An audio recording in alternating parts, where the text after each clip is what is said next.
Welcome to the Focus on Why podcast. I'm Amy Rowlandson and I ask my guests one simple question. Why? Focusing on the importance of why, I share with you the relatable, uplifting and inspiring conversations I have with people from all walks of life.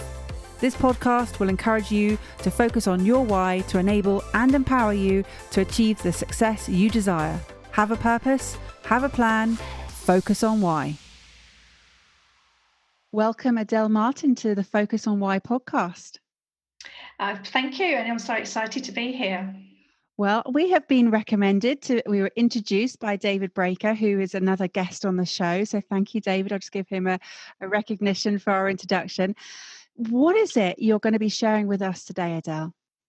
I'm going to be sharing with you my very passionate why I now created my business in February, all about helping women over the age of 40. That's my why. And why? There's so many parallels in here. So I got to 40, which was just at the start of the last financial crisis. And I was at the peak of my career and I had the most amazing opportunity. I was in one of the key banks and I was in the centre of that. And it was such a key time. And I'd been in banking my whole life since leaving college and university after being a sports person and a gymnast, and I was told to get a proper job and that I'd never make any money as a gymnast. So I worked all the way through the bank and I got to that key point. So I just completed my MBA. I was 40.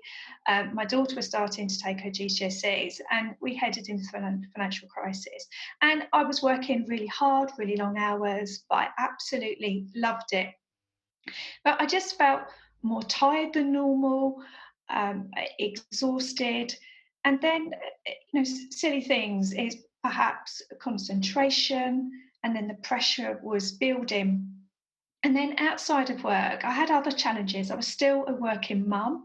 I was in that wonderful phrase called a sandwich generation. So parents getting sort of older, my daughter's getting older as well. And when you look at it at that time, I was, along with my colleagues and my women in that level, the first generation to handle both. But I'm resilient. I can handle anything. But what I found was I just found that a really, really struggle. So then we were working harder and harder in the financial crisis, and I just felt more and more tired. I was flying between City Airport and Edinburgh. And then we had two things within the family that on their own would be stressful. But with that as well, it was a lot for me to handle. So I had to spend a bit more time at home, and I felt completely pulled between my career at that point and my family.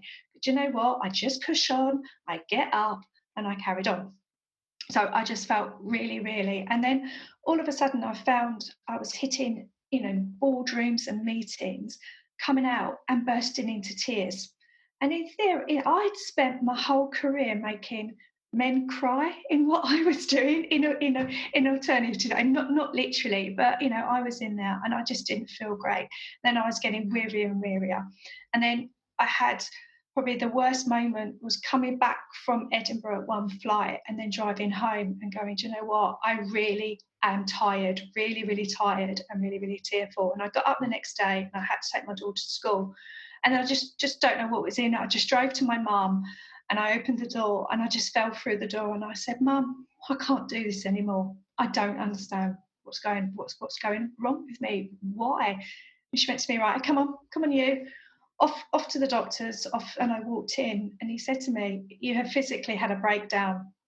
It could be anxiety and depression. And I said, I'm not, yes, I've got anxiety, but it's more around because I don't recognise the person, I don't feel great, and I'm crying and I'm hot and just need some time out. And he said, you've got anxiety and depression, and said, here's an antidepressant. And I said, I've never been that in my life. I don't understand. You're not listening to me. I clearly are not articulating how I feel. And he said to me, well, you've lost weight and maybe there's a bit, is there an eating? No, there's no eating disorder. I just can't cope. I don't feel great. I'm hot all the time. And he said to me, take some time out. So I said to my boss, no, I need to take some time out. But I wasn't happy. I wasn't happy with the diagnosis. So I pushed really, really hard to my doctor and said, look, can you just listen to me? This is how I'm feeling. And he said to me, just take the antidepressant, Adelle. So I said, but I don't want to. And he said, it will help you. So I just got to the point, Amy, where I just said to my mum, I don't know what to do. I'll take it. So I took it, and I felt a little bit better. But then I said, oh, it's a bit odd today. I haven't had one of them hot, flushy feelings that I was getting. I feel sort of okay, a bit clearer. So as always, I've done a bit of Googling, I got the leaflet out, and they said can be used for hot flushes in menopausal women. So I was like, aha. So my doctor was fed up with me anyway. So I was back to the doctor and said, look, I'm really convinced this menopause, perimenopause, and like, no, you're too young, you're too young. I said, no, look, I'm sort of read this, I've read some symptoms, it feels like it. This was 10 years ago. My mum had a hysterectomy and my grandmother died. So I was the first one. So eventually, I think he was just fed up with me, keep coming and talking to him. He said, right, go and have your bloods done. And then he called me back in. He said, right, here are all your bloods. Yes, we have a diagnosis. I said, right, what is it? He went, you're not in your menopause. Your period's 12 months clear. It isn't because of the weight loss. You're menopausal, you're out the other side. I said, okay. So finally, you understand that this journey I've been on for a year and a half, it was that. And he said, yes, it is. So I said, great. And here's the but. This is my why. I said to him, so how do I get myself back to work and my career? And he went, we've got a choice, Adelle. Your body's postmenopausal. You're going to age. You could go back part-time or you could get a less demanding career. I said to him, okay, so I've just spent the last 20 years in the bank getting all these qualifications. And now you're telling me because of my hormones, I now don't have that choice anymore. I've got to choose between my body and my business. I said, I don't understand. And he gave me the nice guidelines. This is what's going to happen. And I said, well, they're not very nice and I'm not going to take it. So I left the doctors, I spoke to work and said, look, I need a sabbatical. I just want to spend some time myself going through understanding how my body has changed, why it has changed, and more importantly, how do I change the way I eat, drink, sleep, and do whatever I need to do with this new body that I've got to now live with. If we think of Dame Vera Lynn, 41 to 103, which not having the opportunity I had before, I need to work out how I'm going to look after myself. So I took 6 months off and they were brilliant. And that's when I went away to the library and just worked out how I could just have an opportunity like every other male colleague around that table. I wanted that same opportunity and not be locked in this body that I didn't understand. So I worked out lots of different things. I was basically a walking experiment for a while.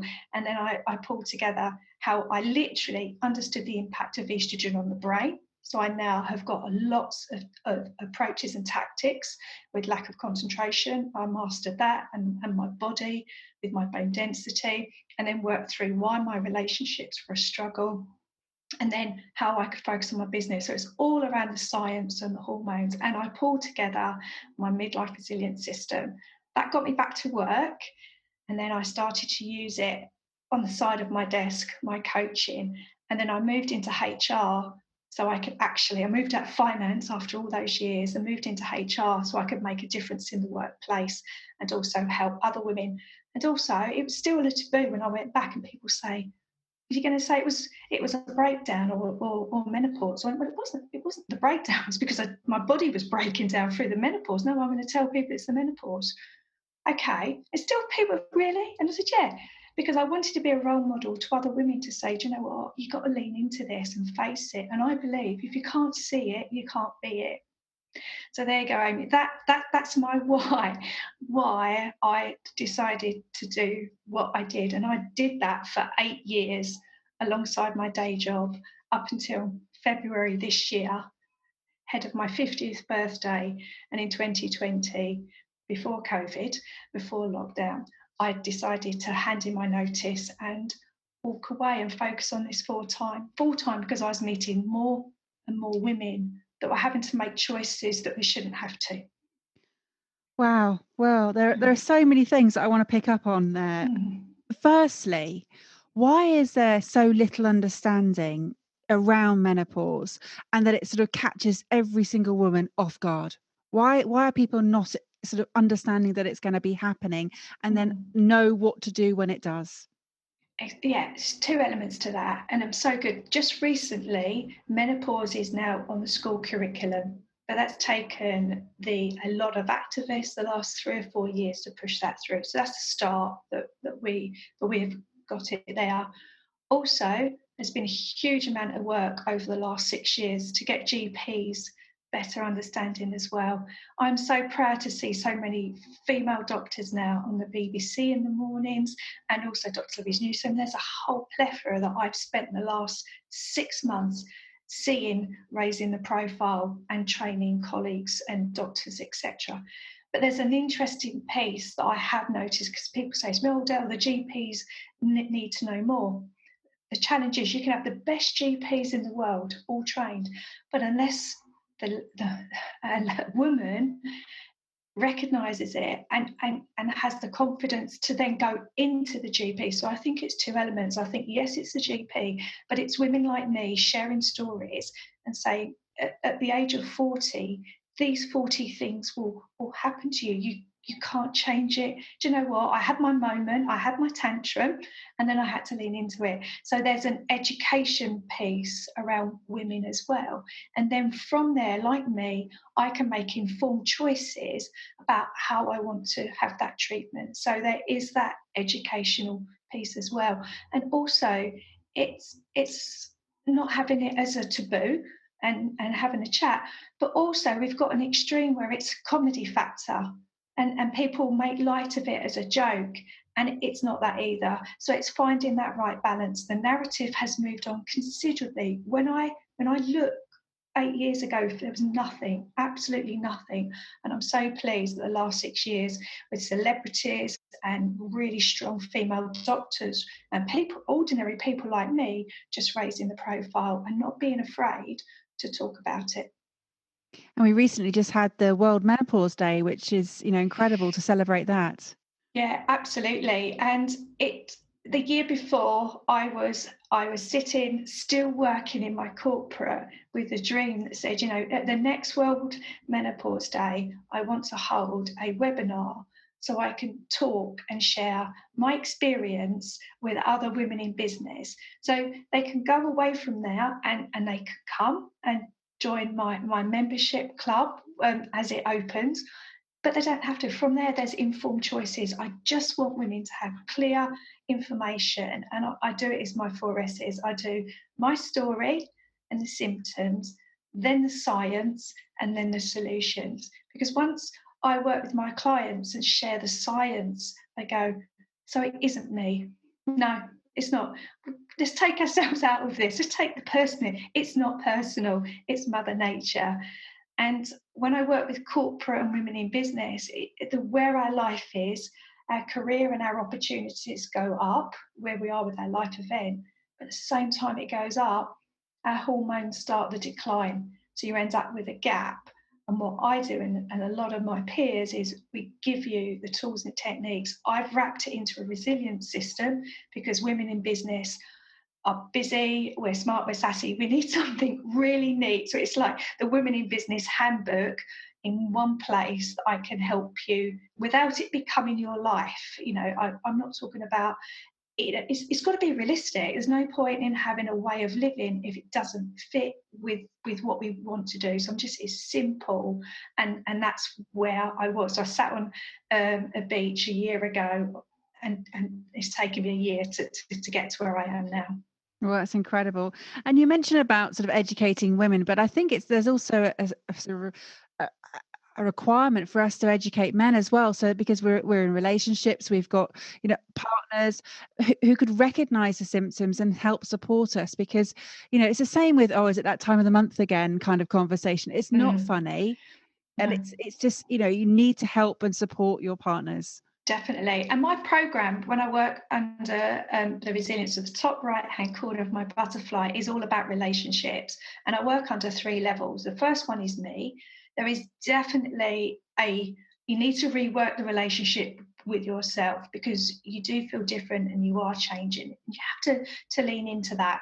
And then the other one is we.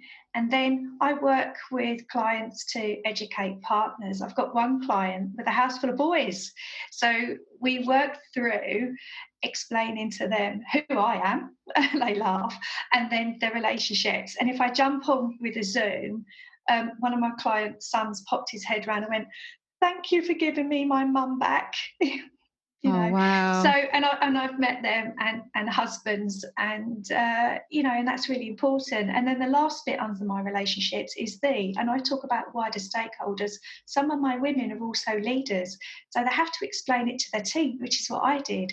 So when I went back to work, I had to explain to my team, which at the time was predominantly men, why I had to take a few months off and what I did. And then when I started hitting the boardroom again, I had to, and my clients. So I just sat down. So because I've been through that, when I work with my clients, we do a lovely stakeholder map and we talk through how we educate those and also get them to be our blind spot. So and I do coach women, I do in brackets, Amy, say on most days, because some days we don't always have it together. And when we don't have it together, instead of going, oh, it's that time of the month again, oh, I bet you're going through the menopause, is they say, Mum, whatever, do you want to go for a walk? Are you okay? Rather than turning it into a joke. So that really helps them. And that then makes it makes the menopause, the women aren't defined by it because the family have supported them, and it really does work. So when you have people saying, "Oh, I've got my mum back again," how does that make you feel? I'm I love it. I was so broken by my own journey. And when I picked myself up, I was just so passionate. I just didn't want one person, one more woman to go through what I did. So when my women and my clients give me that feedback, and even the husbands, and it just shows you, I'm just so pleased that I've been able to help another woman and another family because I know how isolated and lonely I felt, and yet I was with the busiest and the most people I'd ever been with, and I found that my particularly dark space where I was just felt so alone because I just couldn't articulate, and yet I've been completely articulate my whole life, and yet I just couldn't do it. I just didn't even know where to start. And you talk about sort of leaning in and facing it. What is it you really need to be doing if you're thinking you're on the cusp of this process? So for me, I work with 2 types of clients. I work with clients that are coming to me that are in their menopause, and and we're working through solutions now. But what I found, Amy, since I've been working on this full time, I've got women coming to me in their early 40s to say, Adelle, by people like you, I know there's more to come. I actually want to focus on my menopause journey. And what are these 40 things? How can I set myself up for success? And I was like, excellent, because that's what I want to do. I want to work with both sets of women. And I'm attracting a lot of women that want to set themselves ahead of the change curve. And it's that feedback through the last few months leading up to World Menopause Day is why I've created the membership option. Because these women want information, how to set themselves up for success, but don't necessarily need the one-to-one with me. But same as me, life changes, and if you're in and you've got the resources and something happens and their symptoms do get worse, then I'm available for the one-to-one. But I didn't want to limit my reach. I wanted to enable women to do both, and then within that safe space is then be able to network. But what's important to me is that all women have correct information, because there's always a version of something. And when I work with my clients and I do the research, I always go back and check the resources and make sure that all the women have information for informed choices. Because when you're vulnerable and you're not sure, you might take whatever's put in front of you. So I think it's really important that we as influencers in this space take absolute ownership, that the women get the right information to make the right choice. I'm passionate about that. And you mentioned 40 things. I mean, surely not everybody's going to experience all of those different symptoms, different horses for courses, as they say. Yeah, and it's interesting. So I look at the 40 things as an iceberg, which is where I do a lot of my education talking to women. So the top of the iceberg, the bit we see above the sea, is the things that might be hot flushes, mood swings, sleepless nights. Okay, that's the people that at the moment, that is what people will link to all of our symptoms. But the ones underneath are the ones that I really dug into, and that is muscle loss. Okay, so even if a woman says to me, "Do you know what, Adele? I've sailed through it. I didn't have a hot flush." I said, "Okay, do you understand what will happen to your bone density? Do you understand that will happen to your muscle, your digestive system, your brain receptors?" Oh, no. Electric shocks. Oh, yeah, I do get them.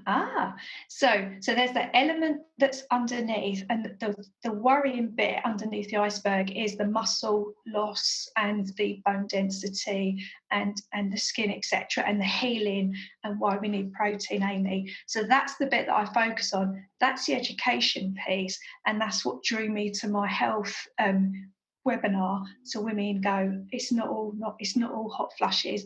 That's the key bit.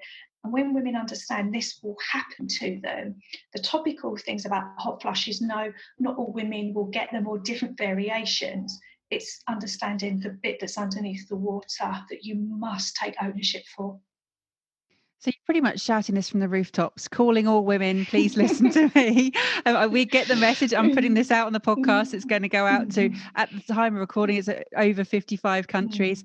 So I get what you're saying, and it's so important. Have you thought about putting all this into a book? I have, Amy. So I was journaling away for the last 8 years. So how I got to work, despite my own journey, and I still had a responsibility. I had a daughter that was going to go to university and masters, and it was great. So how I got to my commute is I started to write this up into a book, into a course, into everything that I'm doing. And then I thought, yes, the first part of being on this full time was to write my story.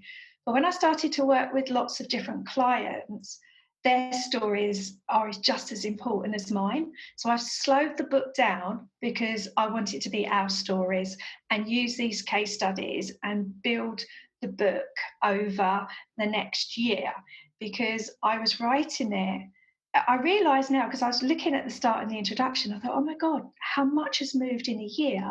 I'm now going back to the introduction and sharing our stories. So it becomes real. So I can pull all that into a book, but it's just not about Adelle. It's about real women sharing real stories. And you said it took you 8 years to sort of research as much as you have, and you wanted to get into the science behind it more so.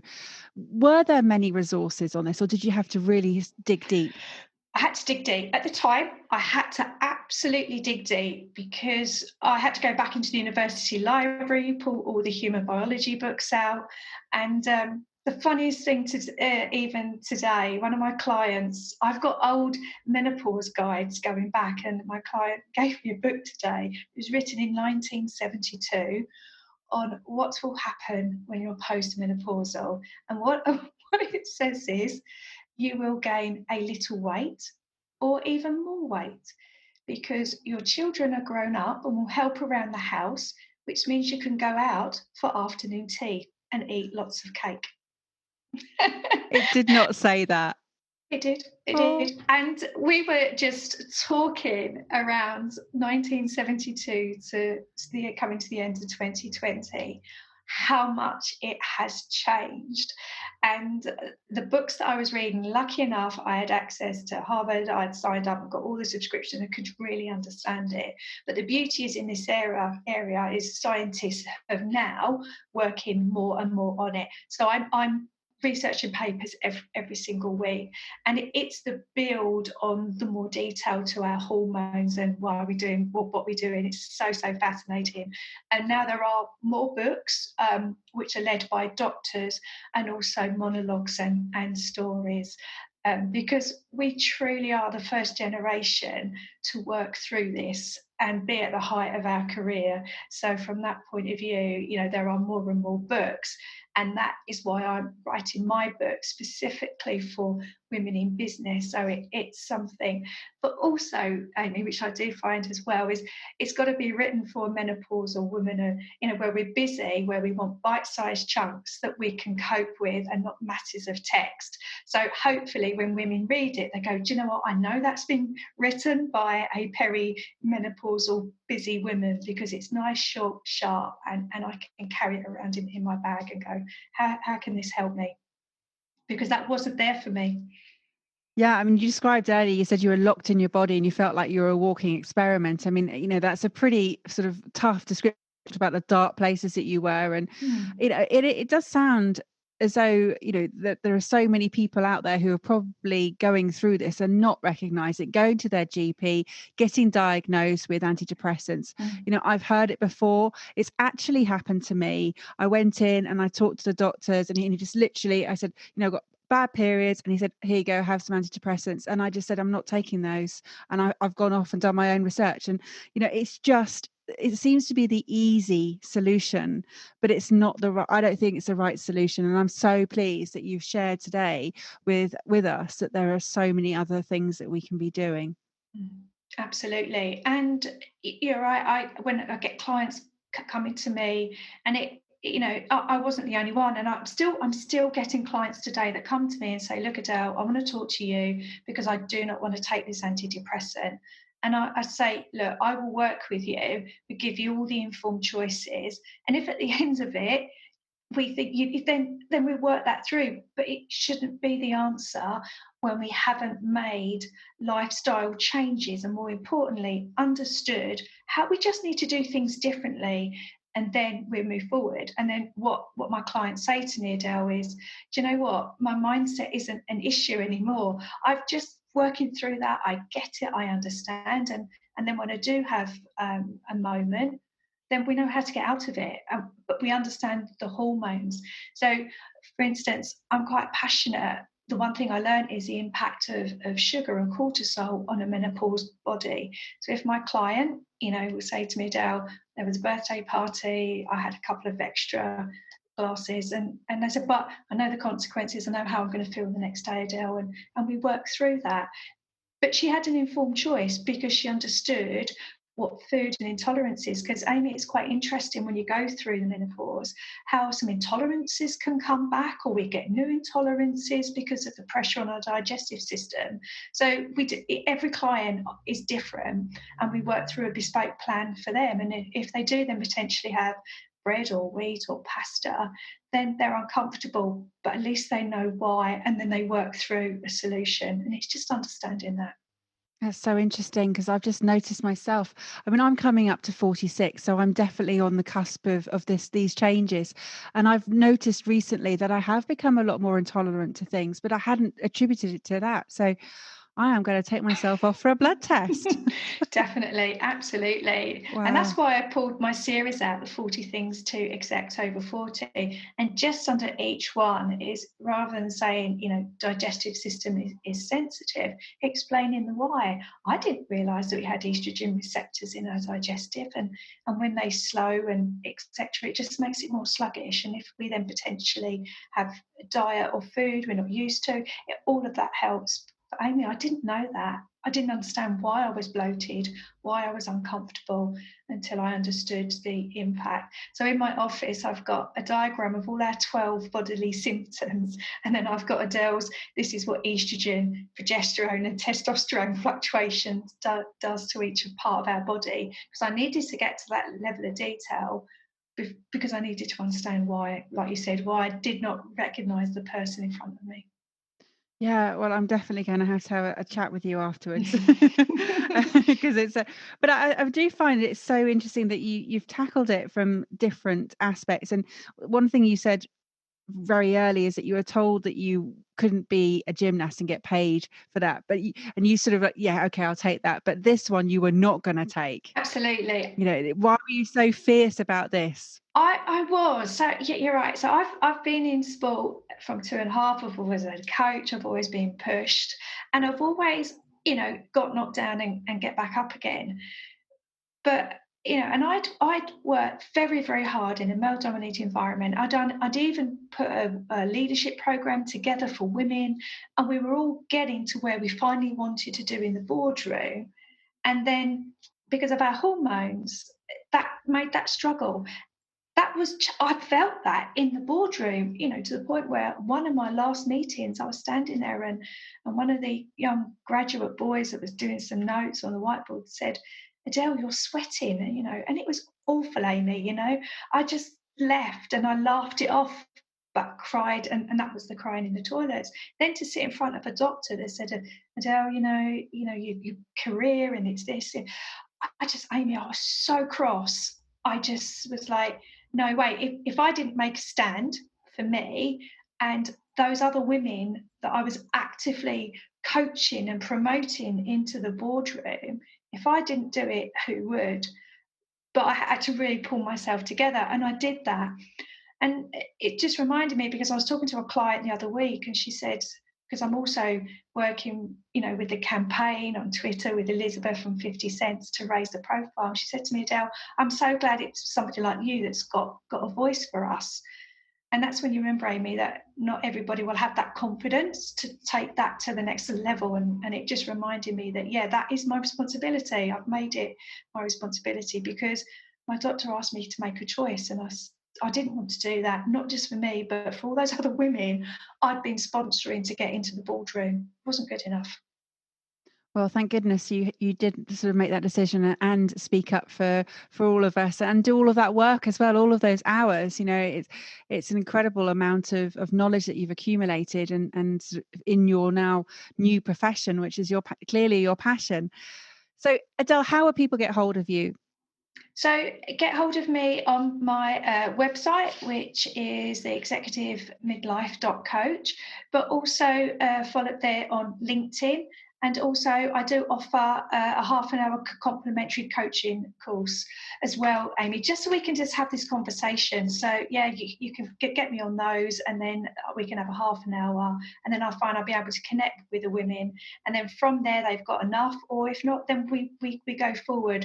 But everybody who has a complimentary coaching session goes away empowered to make informed choices. And that's what I'm passionate about. Fantastic. And then there's also your membership, which is open as well for a short period. Yes, that's open, and we'll be opening the doors to that at the beginning of November. So the average age of the menopause is 51. So I'm opening the doors to founding members for 51 of us. That will be the first group of women to set ourselves up for success in this membership group. Well, Adelle, thank you so much for coming on the show. It's been a fascinating and a topic that I've probably been ignoring myself because you just don't want to age. But actually, you've empowered me to embrace it and to sort of take it on full on, head on. So thank you for that. I'm going to lean in and face it from now onwards. And have you got a final word for the audience? Exactly what you said, Amy, is for all of the women out there, is to step up and just lean in and understand what is going to happen to you. And if there's any males listening as well, is just, whether it's your mother, your daughter, your auntie, just lean in, or just somebody, and just help them. Don't make it a taboo subject. The more we talk about this, the more natural it becomes. Thank you for listening to the Focus on Why podcast. I'm Amy Rowlandson, and if you've enjoyed this episode, please leave me a 5-star Apple Podcast review. Connect with me on LinkedIn, Instagram and Facebook, and become a member of my inspiring, uplifting and positive Focus on Why Facebook group. I help people to focus on their why with clarity, uniting their passion with their purpose with a plan, to create the life they truly desire. If you would like me to help you focus on your why, then please book a free 20-minute coaching call via calendly.com/Amy Rowlandson. And if you haven't already, please sign up for the Friday Focus weekly newsletter via my website, amyrowlinson.com. Have a purpose, have a plan, focus on why.